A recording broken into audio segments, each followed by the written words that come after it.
kita hadir, nggak mungkin nggak hadir, pasti hadir dalam perjuangan ini bersama-sama dengan putra dari uaknya almarhumah Ibu Hajah Robiatul Adawiyah atau istri dari Kiai Haji Samun. Beliau rahmatullah Samun itu kakak nisan daripada bapak. Yang sebelahnya almarhum Kiai Haji Jumani. Ini bersaudara. Bersaudara bukan hanya memberikan pemahaman tentang masalah kepentingan nasional negara dalam membangun perekonomian negara, membangun hubungan bilateral, mengembangkan yang pertama dilakukan hubungan dengan Rusia atau Uni Soviet 1956 pada tanggal 14 September. Makanya 14 September ini adalah kita jadikan sebagai hari jadi Persatuan Masyarakat Asli Gusuran karena MOU antara Presiden Soekarno dengan Perdana Menteri Nikita Khrushchev dari Uni Soviet. Nah, tanggal ini kita tentukan sebagai hari dari Persatuan Masyarakat Asli Gusuran yang dalam pengembangannya juga dilakukan pada tanggal 14 September tahun 1973 dikeluarkan SK oleh Gubernur tentang pembebasan lahan, pembebasan tanah dan pemindahan penduduk.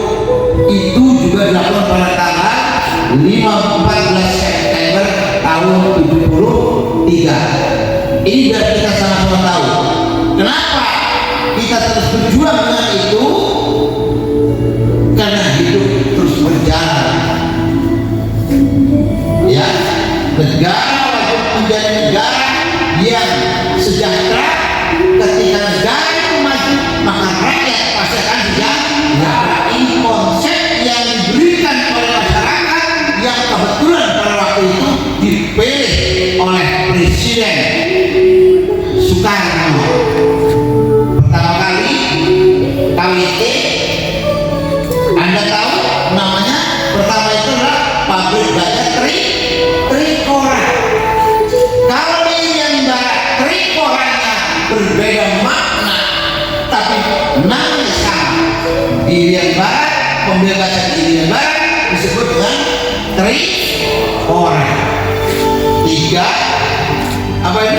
Bebas Trikora itu tiga, keamanan rakyat, keamanan rakyat. Kalau di Cirebon, Trikora yang membangun perekonomian. Itu bedanya, ketahanan dan perekonomian. Kalau ekonomi, ketahanan pangan, ketahanan pendapatan. Tapi kalau Irian Barat, ketahanan keamanan. Terkait dengan apa? Dengan pengakuan kedaulatan daerah Republik Indonesia yang pada waktu itu Belanda belum mengakui. Baru kemudian setelah ada pertemuan deklarasi New York. Deklarasi New York itu tentang apa? Tentang pengakuan kedaulatan kemerdekaan negara kesatuan Republik Indonesia. Disitulah kemudian Belanda meninggalkan. Tetapi yang sekarang yang di Irian Barat ada perusahaan pabrik apa? Tambang Freeport itu hubungannya dengan saat pada zaman tahun 50-an sekian Amerika Serikat sebagai salah satu sekutu dari Belanda. Tapi bagian barat karena Presiden Soekarno pada waktu itu berangkat ke Uni Soviet, maka membangun pabrik baja. Makanya di sini kerjasamanya dengan negara-negara sosialis. Ini yang harus kita paham bersama.